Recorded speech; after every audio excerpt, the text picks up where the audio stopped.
Buenos días. Buenos días. Llevaremos a cabo la entrevista al gerente de la empresa Corpogea, el arquitecto Mauricio Chávez. Mucho gusto, mi nombre es Cristian. Cristian, mucho gusto. Mauricio Tatiana. Chávez, ¿cómo está? Bien.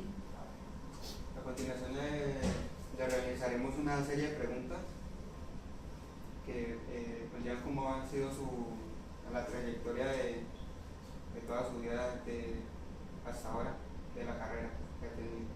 Entonces, si nos podría hacer una breve presentación suya. Listo. Yo soy nacido aquí en el Valle del Cauca en el año de 1974. Soy arquitecto, me gradué de la Universidad del Valle en el año de 1996 y posteriormente hice estudios de posgrado en la Universidad del Cauca y en la Universidad Nacional de Colombia. Ambos estudios de posgrado en temas relacionados con la carrera que desarrollo y con el tema de la construcción.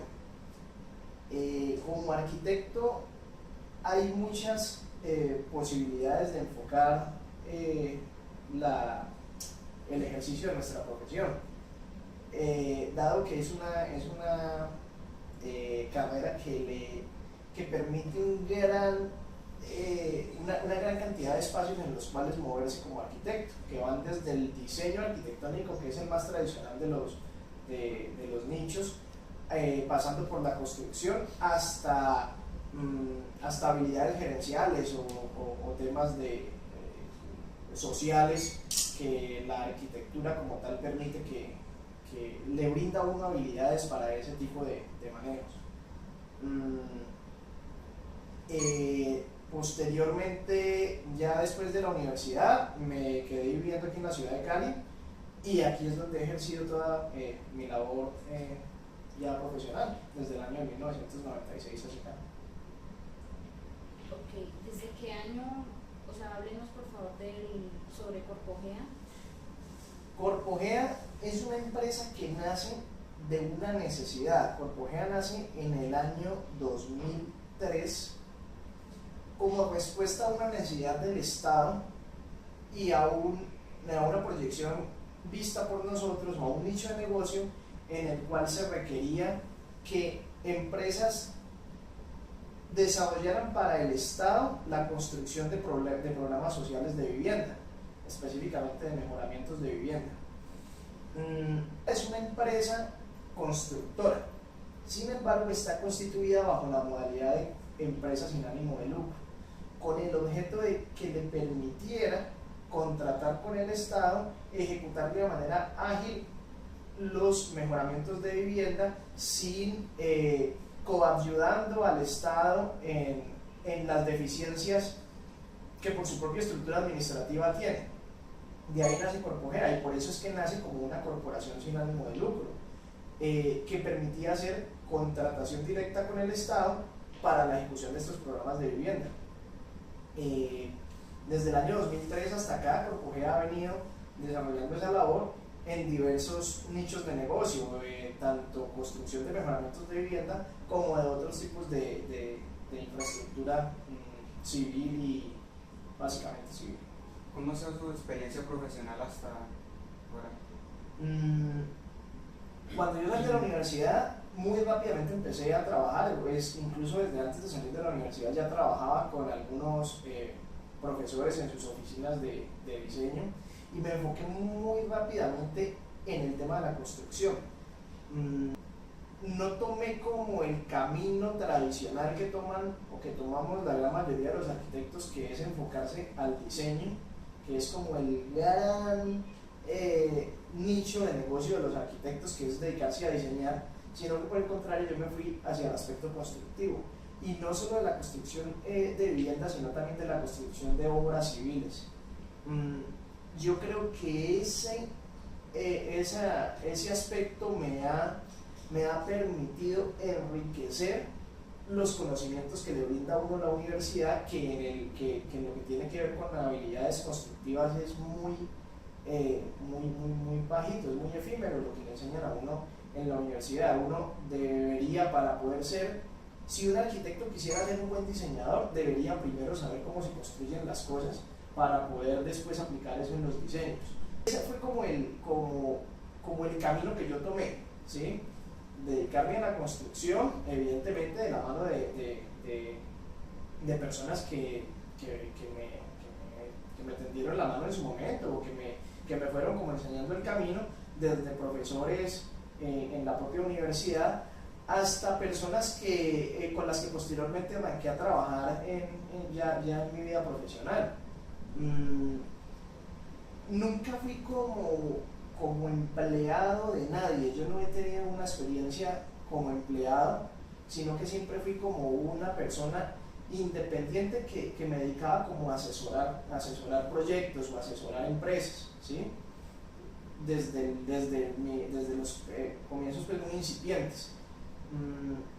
Eventualmente eso también le genera a uno una formación un tanto diferente a la que aprende uno siendo empleado bajo el mando absoluto de alguien. Son como distintos caminos del aprendizaje, ¿sí? No significa que nunca haya tenido a quien seguir o alguien a quien rendirle cuentas, si lo llamamos desde ese aspecto, sino que nunca lo hice bajo una figura, como de una figura de ser el empleado. Siempre fui como muy independiente, nunca me dejé llevar como por el camino de ser empleado, que a mi modo de ver, y es una visión muy personal, le brinda a uno ciertas comodidades, pero también unos espacios de confort de los cuales uno posteriormente no se quiere salir.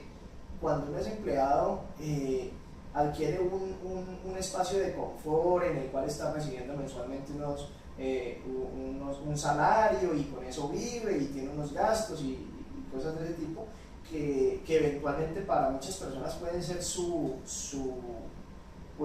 ideal de vida, pero en el caso mío yo nunca lo vi así, sino que desde el principio fui independiente. Yo creo que en mi vida jamás he llegado a recibir ningún pago por concepto de salario como tal, sino que he sido independiente. Eso es bastante formativo, o lo lleva a uno por unos caminos bastante difíciles en muchos momentos, porque genera un gran grado de incertidumbre. No siempre las cosas salen bien, no siempre uno está con buenas capacidades económicas. Hay un gran grado de incertidumbre de si uno no se busca su propio trabajo, en el futuro no va a tener nada que hacer, ¿sí? Ese es como el camino que decidí tomar, y lo hice desde el principio de mi carrera. Esa fue incluso la razón por la cual decidí que tenía que tener formación adicional, que inicialmente consideré que era una formación técnica. Por eso estudié un posgrado en ingeniería, siendo arquitecto estudié un posgrado en ingeniería de la construcción, que me permitiera tener habilidades técnicas para suplir las necesidades que sabía que otras personas tenían, ¿sí? Esa formación me permite a mí brindar un amplio espectro de soluciones a las empresas o personas para las cuales realizo trabajos. ¿Por qué se considera usted una persona exitosa? Como les decía ahora, ser independiente o crear empresa, yo no sé si en Colombia o eso sucede en todos los países, es difícil tomar esa decisión de crearse sus propios espacios de negocio y de vida. Es bastante complicado. Pues bueno, si el éxito se le puede determinar a uno, digamos, haber creado como una estructura en la cual de mí, pues, nuestra empresa en estos momentos tiene una muy buena cantidad de empleados que mantienen y viven de esta empresa, pues si eso es tener éxito, lo logré, digamos que a pulso, siendo como consecuente con lo que pensaba, y siendo muy metódico en la manera como hacía las cosas. No todo el tiempo ha sido así. Realmente cuando uno ahora que mira como con las perspectivas ya del tiempo, de pronto puede haber hecho mejor las cosas, ¿no? Eventualmente hay que ser muy disciplinado para poder llegar a tener uno éxito en las cosas que se plantean. Entonces, exitoso me consideraría desde el punto de vista en que he logrado como consolidar una empresa que hoy por hoy se mantiene, digamos, estable y con trabajo y le genera empleo a una gran cantidad de personas pues, que tenemos actualmente. ¿Qué lo llevó a ser empresario? De pronto inicialmente un tanto la rebeldía, diría yo.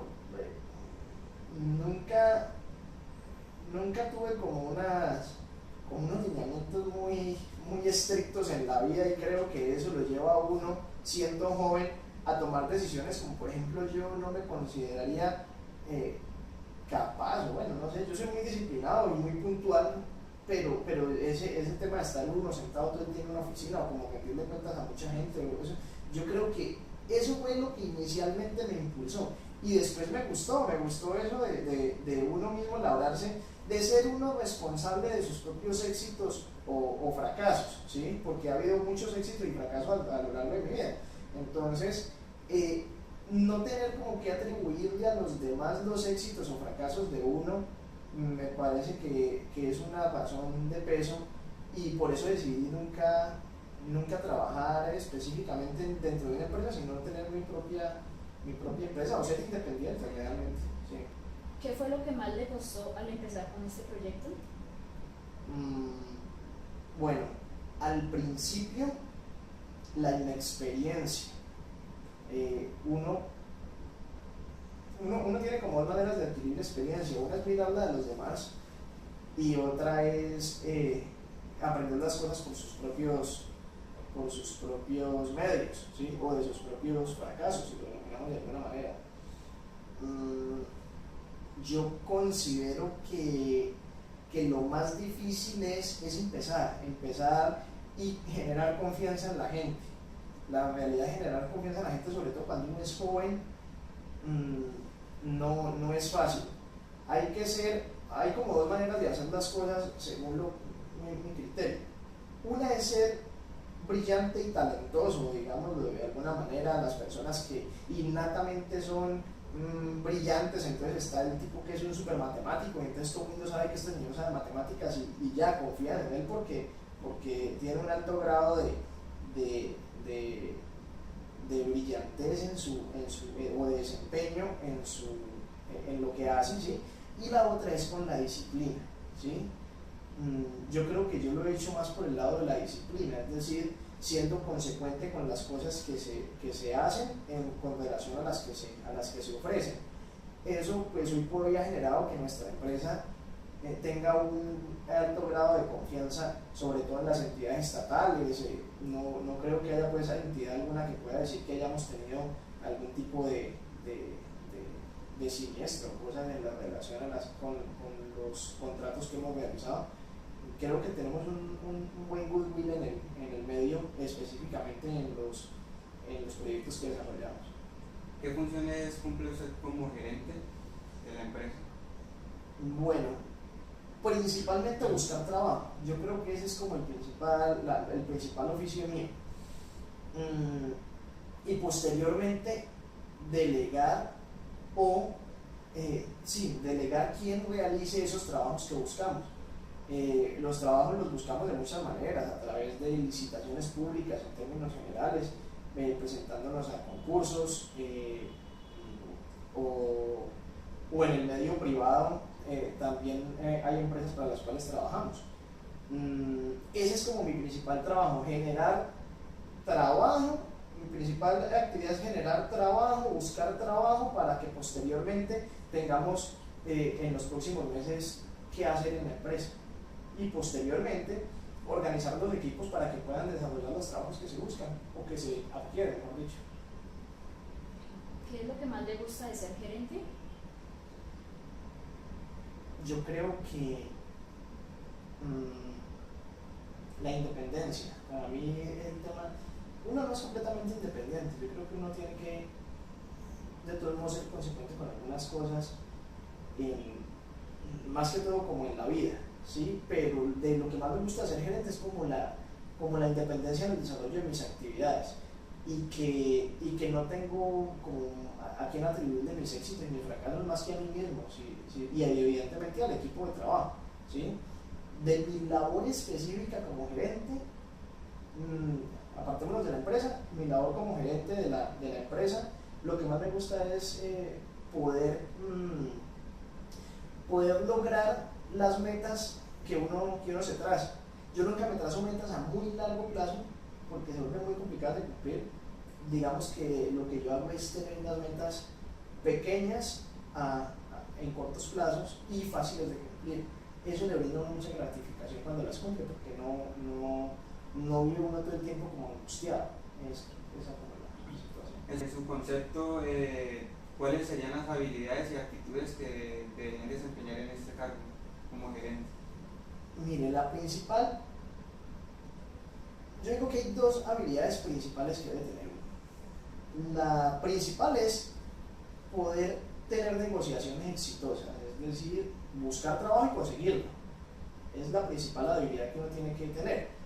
Siendo exitoso en la presentación de una licitación y ganársela, o convenciendo a un cliente para que le dé los trabajos a uno. Creo que es la primera. Y la segunda, ejecutar bien esos trabajos que le encomiendan a uno. Yo creo que no hay más.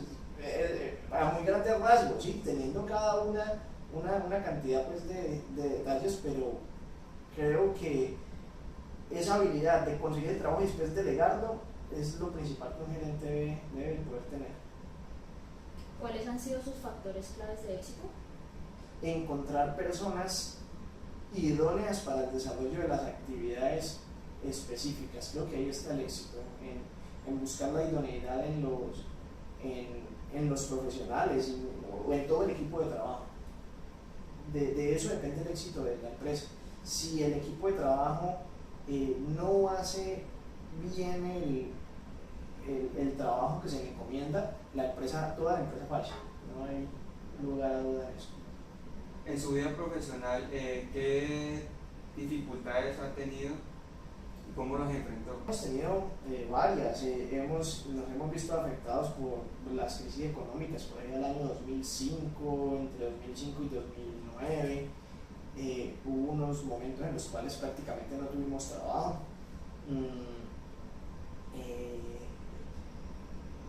Y creo que la manera más fácil de enfrentarlas es acomodando, es la versatilidad. Yo creo que la versatilidad es la respuesta a eso. Versatilidad es acomodarse o acomodar el tamaño de la empresa a la situación específica por la que esté pasando, ¿sí? En esos términos uno tiene que poder identificar con claridad en qué punto está y cuáles son los momentos que siguen para poder proyectar de una manera un poco segura cómo enfrentar las situaciones que puedan venirse, ¿sí? El trabajo le genera liquidez a las empresas y pienso que no tener liquidez para los gastos fijos mensuales de las empresas o para el desarrollo de su actividad empresarial es una de las principales preocupaciones de cualquier gerente.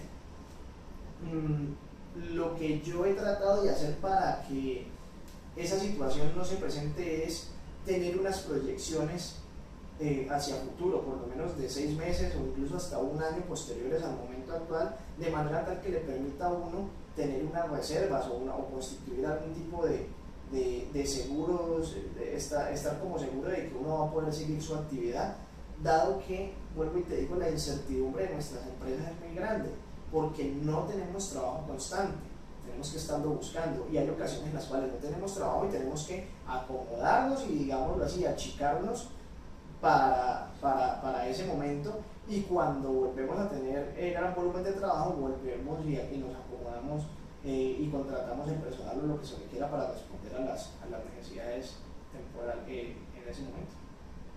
¿Cómo toma decisiones? La mejor herramienta para poder tomar decisiones es el conocimiento de la situación específica a la cual debe tomar una decisión. Yo tengo una táctica que utilizo y es dejando todas las decisiones, me tardo lo más posible en tomarlas, las dilato hasta el final. Hace parte como de una teoría gerencial que que indica que entre más oportunidades tenga uno ni siquiera tanto de pensar, sino de que sucedan acciones intermedias previas a la toma de la decisión, mejor oportunidad tiene uno de resolver bien la situación en la que se encuentra. Entonces las decisiones, hay decisiones que son, si hablamos de decisiones, digamos, críticas o drásticas desde el punto de vista que tenga que ver con los proyectos, trato de hacer eso. Y hay otro tipo de decisiones que sí las tomo de manera más bien, llamémoslas emotivas. Yo pienso que el trabajo nuestro también está cargado de una gran parte de emotividad y del ambiente laboral que le ayuda a uno a tomar las decisiones correctas. La tranquilidad es una de las cosas que más debe uno tener en el momento de la toma de cualquier decisión. Pero vuelvo y le digo, la información, entre más información tenga uno, por eso tardarse en tomar las decisiones sin salirse del espacio, que no apresurarse a tomar las decisiones, creo que es una estrategia correcta para tomar las mismas. ¿Así minimizaría el riesgo de las tomas de decisiones? Sí, yo creo que sí, porque uno tiene más tiempo de obtener más información para tomar las decisiones correctas. ¿Qué tipo de problemas se le presentan con más frecuencia y cómo los solucionan? Problemas, habría como dos tipos de problemas. Hay problemas en el desarrollo, hablemos de los problemas del desarrollo de los proyectos. Los problemas del desarrollo de los proyectos casi siempre tienden a ser de tipo de consecución de personal idóneo para el desarrollo de esos proyectos. Por eso siempre hay que estar como tener un abanico de personas que le pueda a uno ayudar a dar soluciones y respuestas en el momento en que la requiera, ¿sí? Otro tipo de problemas podrían ser temas económicos. Los temas económicos hay que saberlos manejar y se proyectan, se logran manejar a través de la proyección económica hacia el futuro. Y un tercer tipo de problemas son los problemas que ya se salen de las manos o que son por causas externas o por condiciones imprevistas. Esos temas son principalmente técnicos que se presentan en el desarrollo de las obras. ¿Y cómo se enfrentan? Se enfrentan teniendo personas idóneas y con conocimiento técnico especializado para resolver cada problema de esos. Es como la solución, teniendo el apoyo de personal capacitado que te ayude a tomar buenas decisiones y solucionar esos problemas. ¿Cómo qué métodos aplica o resoluciones con respecto al manejo de los conflictos? Se presentan muchos conflictos, digamos, internos. En muchas ocasiones tenemos esos conflictos con otros actores del proceso, llámense por ejemplo interventorías o llámense las mismas entidades del Estado. En la contratación estatal principalmente los conflictos tienden a solucionarse muy fácil porque hay unas reglas claras de juego. Tenemos la ley y el Estatuto General de Contratación, nos dice cómo se solucionan los conflictos cuando se presentan, pero en términos generales, al haber siempre unos intermediarios, llámense interventores o supervisores, es relativamente fácil la solución de conflictos porque no hay mucha